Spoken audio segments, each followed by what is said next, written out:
Hi, y'all. First and foremost, give all praise, honor, and glory to the Most High God of Abraham, Isaac, and Jacob, and his son, the Hamashiach, Yahushua, Yeshua, Yehoshua. We mostly know as Jesus Christ. All right, we have another short video here for you.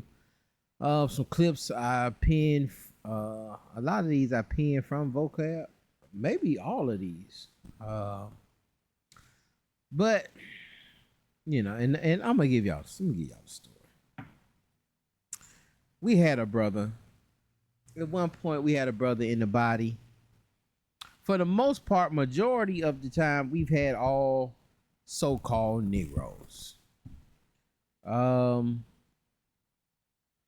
you know, we end up getting some Latinos that end up, you know, being a little fair-skinned. We got a few of those in for the few of the what we call the Northern Kingdom brothers, brothers and sisters coming in. There was always where they had to prove themselves, you know. Man, you say that's who you are and you want to get into this thing, you know, even when I was even back then, I'm not gonna argue with you about your genealogy. If you feel you the people, you know, we gotta deal with it. And then even once I start chipping away certain doctrinal things, and I start saying, hey, you know what, we need to be a light, and we got to start teaching these folks. We got to start teaching even the other nations. You know, brothers even had problems with that, but now, you know, we seeing brothers that look like what we deem as Edomites. Teaching, reading, you know, leading class. And like I said, when, you know, earlier, we had brothers in, you know, they'll even show me, look, this is a picture of my brother. Look how dark my brother is.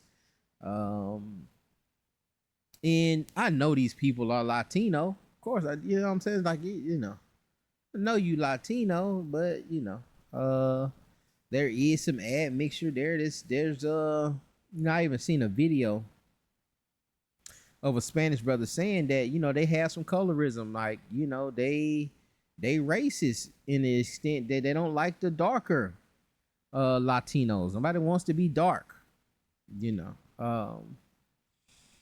So the skin bleaching and a lot of that stuff is going on there. It's going on in Jamaica. It's going on in a lot of African countries. But it's very heavy in Jamaica. And you know, it's part of colonization and, you know, us wanting to be as our oppressors, you know. And the system, under this system, you know, it's more rewarded. You know, it's easier to look at. It's easier on the eyes. You know, they had things like the paper bag test. They've even had things within the, you know, not to give y'all no, you know, no racial historical, you know, speech or nothing, but y'all know, man, the paper bag test, certain sororities and fraternities didn't want you in unless you was a certain color and high pitch or not, and all of this stuff. That's dealt with, you know, some of the ailments of, you know, trying to have this gumbo in this melting pot. But it has caused where people don't want to be certain shades, and certain shades is getting a little better now where, you know, but y'all know what I'm saying. Y'all get what I'm saying. But it's like that also in Israelism. Okay. It's that paper bag test. You know, I don't care how much Spanish you can speak. It's there also where jokers is, you know, you real light and then you got the color eyes. Jokers like, I don't know. And this is the thing, y'all. Man, if if you just let a Gentile be a Gentile, you can free yourself of this, man. Man, if you just teach that Bible correctly, man, if you just, you know, stop trying to bring your pre-notions in and you just read the text, you wouldn't have to worry about. You could teach side by side with any nation of people. But in Israelism, we have this doctrine where it's just Israel only. Israel only, and the white man is the devil. And so you can't be teaching with the white man. When you say stuff like that, the white man's the devil, man, you can't be sitting here teaching next to no white man. You say, oh, well, that's not a white man. Then we can't identify the white man. Then this is the proof that we can't identify a white man. So what are we doing out here? I'm going to show this clip here, and then we talking about some few other things. I'm going to drop just a couple gems for you to pick up, and maybe you pick them up, maybe you leave them on the ground, but I'm just going to throw a few gems out there. Do I got my pocket phone?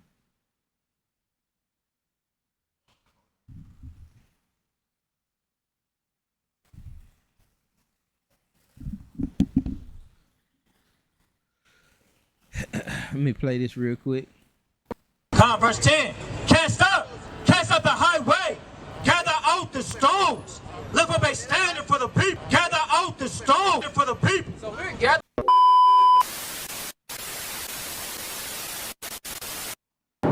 This place, Babylon the Great, which is America, is going to be destroyed and wiped off the face of the earth. But then Yahweh Shai, he is going to be in authority after that, man. And so that's when the kingdom of heaven is going to be established. And it's like, man, do you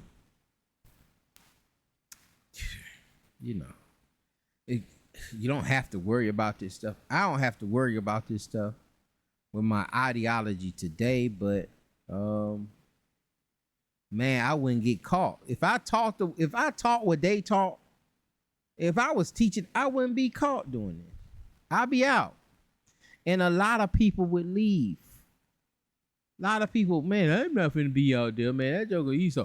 No, he ain't Esau, man. He showed me his great granddad that he was a so-called Negro. That ain't gonna be enough, man. And then you gonna have to defend that every time. Every camp gonna be calling you, hey man, I seen your video over there, man. You got an Edomite over there? And these are discussions jokers is having when seeing this, and this why vocab done clipped it up. Cause he's like, man, y'all calling me an Edomite, and then this joker sitting here, with the red hair and red and hairy with like a garment. Like, what's going on? Is when all authority is taken down, bro. So let's get that Corinthians on. This is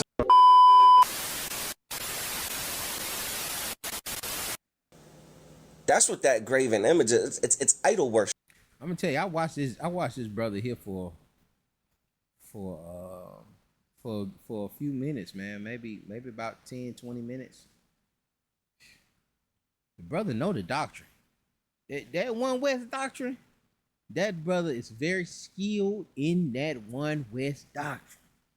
He's very, he it seems like he's been in there a while. He's well engulfed in that thing, But it look rough.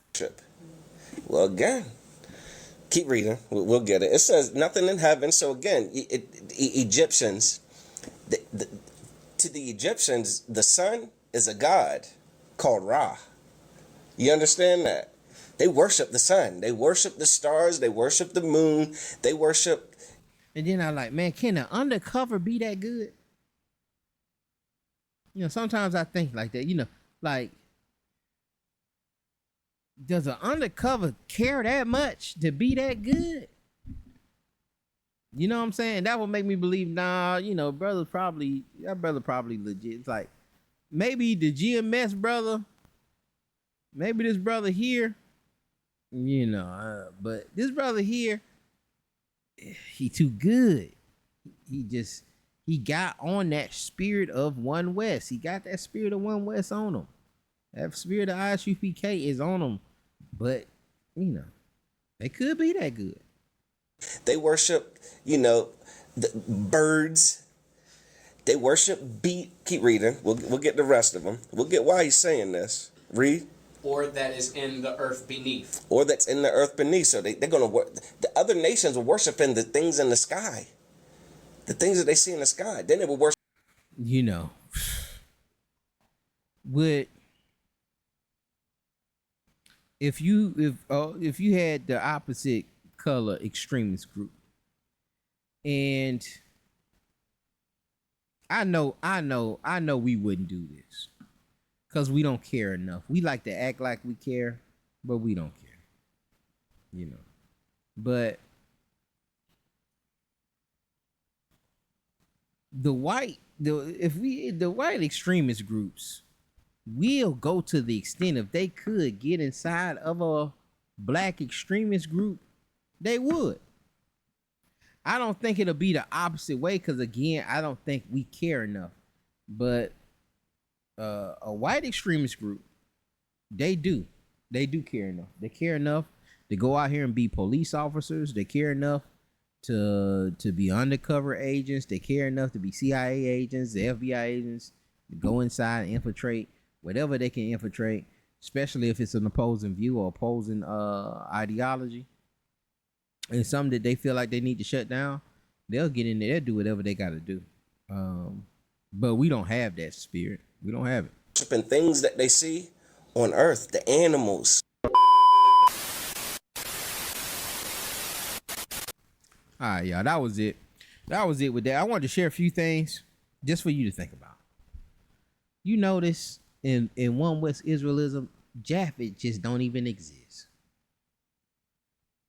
We act like Japheth don't even exist. We ain't talking about none of the Japhetic tribes, nations. We're never discussing these folks. Why is that? Why don't we follow the Genesis 10 and talk about the Japhites and who are the Japhites? Why don't we deal with the text when Noah is divided, the land is divided between Shem, Ham, and Japheth? Why don't we take that information and try to find out who Japheth is? We know who Moab is. And we got to think about this. Moab. Let me just drop some stuff on you.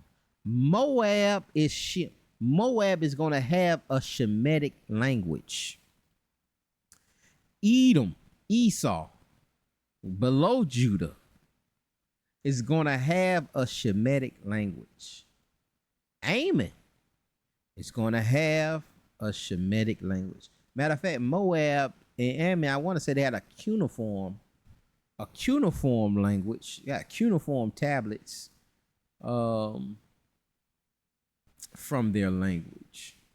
I don't know how similar it is. And this how you can tell, you can try to put together or piece together languages by comparing other languages that are near,